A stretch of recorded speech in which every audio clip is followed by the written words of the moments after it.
segalanya ada ditata dengan rapi, dan hebatnya dari hal-hal yang tidak ada pun diada-adakan, yang tak terbayang sebelumnya. Silahkan cek jenis-jenis makanan, makanan kering, makanan basah, makanan yang berbeda antara isi dengan luarnya, kan? Ya lutur, luarnya kongguan, dalamnya rangginang, kan? Wah, ada macam-macam lah.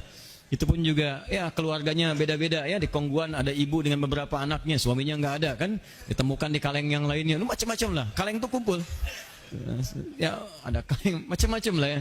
Di Allahu Akbar, itu mudik dunia. Nah sekarang persoalannya, ada mudik yang kedua, dan mudik ini sifatnya abadi.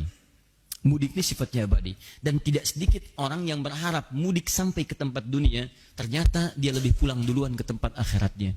Dan celakanya, ini yang paling bahaya, dia menyiapkan bekal dunianya dengan maksimal saat akan mudik dunia, tapi dia tidak menduga bahwa bekal persiapan ke akhiratnya tidak dia siapkan dengan baik, dan ternyata mudik akhiratnya lebih cepat dibandingkan dengan mudik dunianya.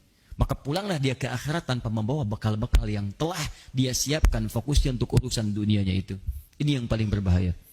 Karena itulah bertakwalah kepada Allah Subhanahu wa taala saat kita menyiapkan bekal selama Ramadan ini, maka ketahuilah Allah telah mempersiapkan para penghuni-penghuni surga untuk menyambut kita saat kembali kepada Allah Subhanahu wa taala.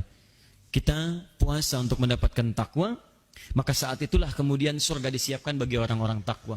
Silakan Anda cek dalam Al-Qur'an. Umumnya setiap muncul kalimat surga itu selalu dilekatkan dengan kalimat takwa atau amalan-amalan takwa.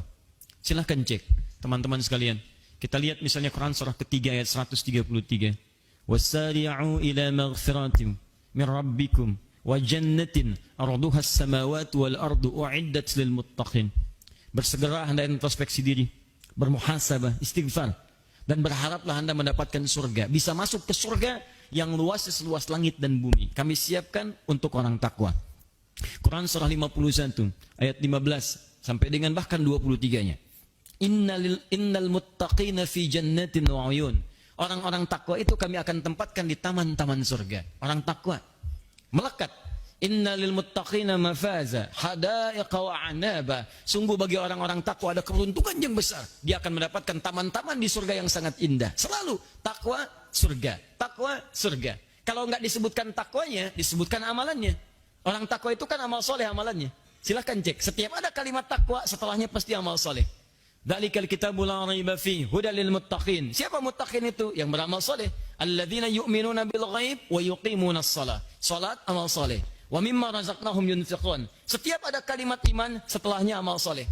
Quran surah 103. Wal 'asr innal insana lafi khusr illa alladzina amanu wa 'amilus shalihat. Rinciannya